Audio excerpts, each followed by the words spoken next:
Today I'm putting 4 dart myths to the test to see if they actually help you get better or if they're just complete nonsense. I'll be testing myths from the likes of Stephen Bunting to Reddit and also to dart forums. So the first myth that I'll be testing comes from Stephen Bunting himself. I always imagine a piece of string running down the middle of the board and I try and cut the string in the middle, and the more you're aiming at that string to try and cut the string, the better you'll become. To test this myth, I give myself 2 20-minute sessions, one with the string on the board and one without it. During each session I focus on aiming at the 20 segment and I kept track of how many single 20s and treble 20s I hit. Then I'll compare my stats with the dartboard with string and without string to see if using Stephen Bunting tip actually helps or not. So let's start throwing at the board with no string. So do you think this is gonna work, and how many treble 20s and single 20s do you think I will hit? Let me know in the comments down below. So my first 3 darts only hit 2 single 20s, but then my next 3 darts, as you can see, I hit 2 single 20s and then another single 20. I did not find my first treble 22 about 1 minute and 10 seconds in, which I'll see I got it in there. About 2.5 minutes in, I'm up to 15 single 20s, but in that visit I do find my second treble 20.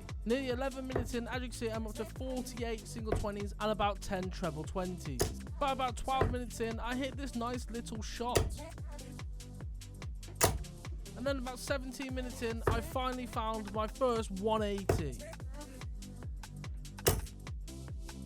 But these are my last 3 darts of the 20-minute session, and I only hit 1 single 20, making that a total of 24 treble 20s and 100 single 20s. Meaning I was getting a treble 20 every 50 seconds and a single 20 every 12 seconds. But will that be the same when using the string? Let's find out.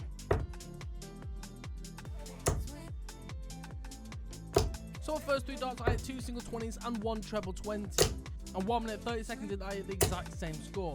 And now 6 minutes and 30 seconds in, as you see, I put it to the 18, but then I follow up with a treble 20 and a single 20. 8 minutes and 40 seconds in, as you can see, I'm up to 40 single 20s and about 12 treble 20s.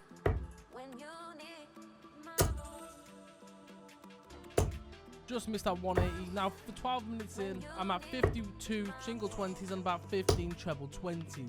And about 17 minutes in, I hit 2 great darts right on the string. And then my last dart, I did hit a treble 20. But now my last 3 darts, I hit 1 treble 20 and a single 20. Now what did I get for my final score? So I got 25 treble 20s and 103 single 20s. Which means with the string, I hit a treble 20 every 48 seconds and a single 20 every 11.6 seconds. Now comparing when I threw without the string, I hit a treble 20 every 50 seconds and a single 20 every 12 seconds, meaning I had a 4.17% increase on hitting treble 20s and a 3% increase hitting single 20s.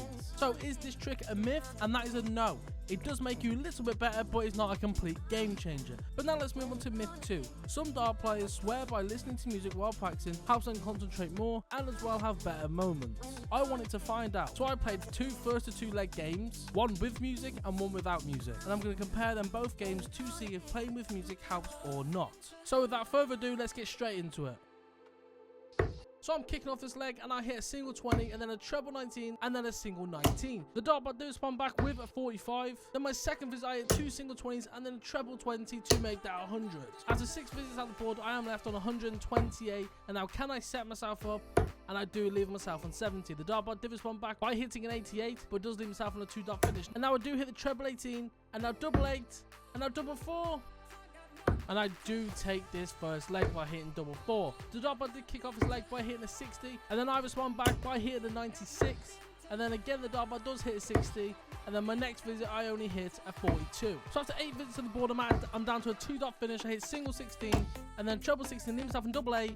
And I just miss it. The dartboard has a chance to take this leg, taking out 40, and he misses all 3 darts. Now I'm left on double 4. Can I hit a single 4? Now double 2, and I miss that. Now double 1. And I miss it again. Me and the dartboard has a great chance to take this leg, and he does. So now the score is 1-1, and I'm kicking this leg off. I hit the single 20, a single 19, and then a single 12, making that score of 51. The dartboard does reply back by hitting a 45, but then my next visit I only hit a single 1, a single 19, and then a single 18 to make that 38. After 7 visits at the board, I hit the treble 20 to leave myself in double 8. And I just missed the double 8. The dartboard has a great chance to take out 80, but misses, but leaves himself in 54. And now I'm left on double 4. Now can I hit it? I hit the 4, now it's the double 2. And and I miss it and pull it into the 17. Now the dartbot has a great chance to take this leg, which the dartbot does, meaning I have lost 2-1. But what was my average? So as you can see, I did lose the game, but my average was as 59.72, which honestly with music is actually decent. Now will my average be higher or lower when playing this game with no music? Let's find out.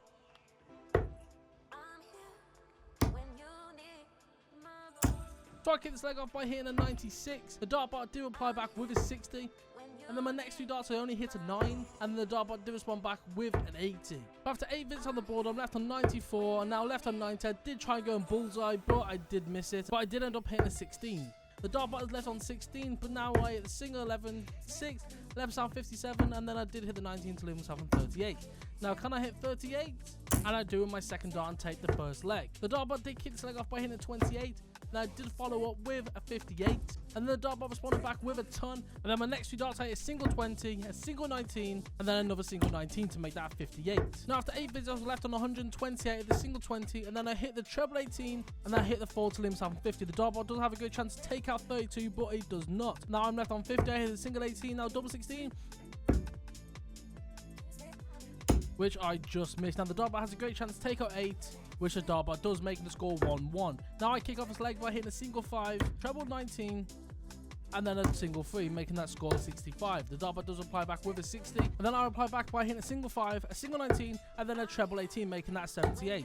After 7 visits in, I hit the treble 20, and then a single 12, the double 16, and I just miss it. The dartbot did hit 36, meaning I get another chance at double 16, but I accidentally hit double 7, leave me on 18, now double 9, and I missed the chance. Now the dartbot has 32 left and missing the chance, meaning I get another shot at double 9, and I don't take the chance. I just hit the single 9. And the dartbot has 32 left, and he hits that 32, meaning I have lost this game again 2-1. But now let's see what the average was and finally see if playing with music does make you better at darts. So as you can see, I averaged a 52, which is actually a 12.06% drop compared to what I played with music. So is this a myth? No, at least for me the stats show that music actually helped me. So even though I lost both games, I actually played better with music on. But now let's move on to the next myth. So this myth is actually pretty simple. Some people say you're actually more accurate when you throw just 1 dart at a time instead of throwing all 3. The idea is that when you only throw 1 dart, you're more focused and there's no pressure to follow up. So for this test, I threw at the bullseye for 10 minutes straight. First I threw just 1 dart at a time, and I tracked how many balls and 25s I hit. And then I did the exact same but with 3 darts, and again I tracked my balls and 25s I hit. Then I'm going to compare the stats to see if this is a myth or does this actually help you get better. Let's find out. So do you think this will work? Let me know what you think in the comments down below. So doing this, it was quite annoying just throwing 1 dart and I had to go and collect it. I wasn't a big fan of this little training thing, but as you can see I did hit a few bullseyes and a few 25s. So after throwing 1 dart at the 25 on bull for 10 minutes straight, I hit 3 bullseyes and 10 25s, meaning I hit a bullseye every 3 minutes and 20 seconds and a 25 every 1 minute. So far I'm not confident that this is actually going to help me get better. But let's see what I get when I throw 3 darts at the bullseye and 25.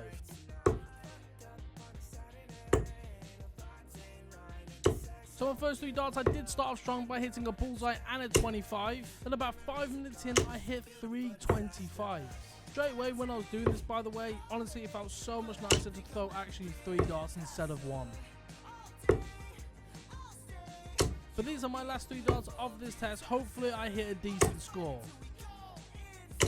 So in them 10 minutes of throwing, I got 5 bullseyes and 26 25s, which means I got a bullseye every 2 minutes and I got an outer ball every 23 seconds, meaning I hit 66% more bullseyes and over 160% more outer balls with 3 darts than I did with 1 dart. So is this a myth? Yes, with my testing that I did, I personally think that this does not help you get better at all. But now let's move on to myth 4. Some people think that if you start with heavier darts, then switch to lighter ones, you'll throw better. To test this, I will throw with 26 gram darts for 15 minutes and track how many single 20s and treble 20s I hit. Then after them 15 minutes, I will switch down to 22.5 gram darts and then do the exact same test. Then I'll compare them stats to see if starting with heavier darts and then switching to lighter darts make you better. This is the final test and I'm starting off with the 26 gram darts. Doing this test I was actually feeling confident because these darts obviously I do use every single day, so I'm hoping for a good score. But will that be the case?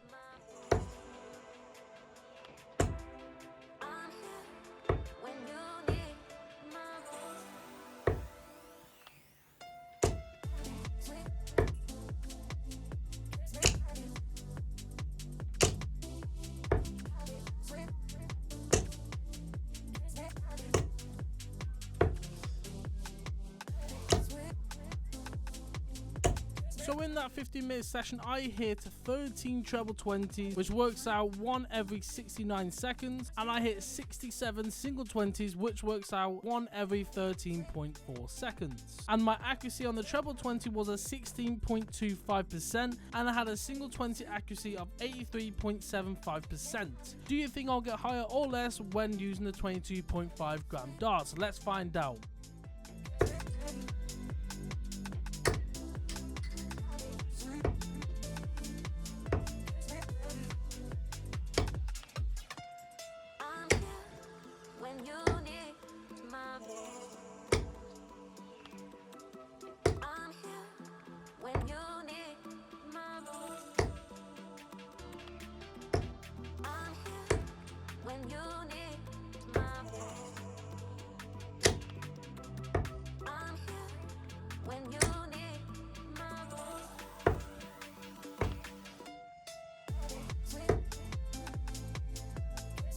So with the 22.5 gram darts, I hit 17 treble 20s, which works out 1 every 52.9 seconds, and I hit 67 single 20s, which works out 1 every 13.4 seconds, meaning my treble 20 accuracy improved by 4%, and my single 20 accuracy stayed the exact same. So is it a myth? Well, kinda. At the start, the lighter darts actually felt great. I got off to a strong start by hitting more treble 20s than I did with the heavier darts. But as the session went on, I started pulling them more and felt like I lost consistency. So technically, I did throw better overall with the lighter darts, but it didn't feel better. So I do not think you'll get better at darts by doing this.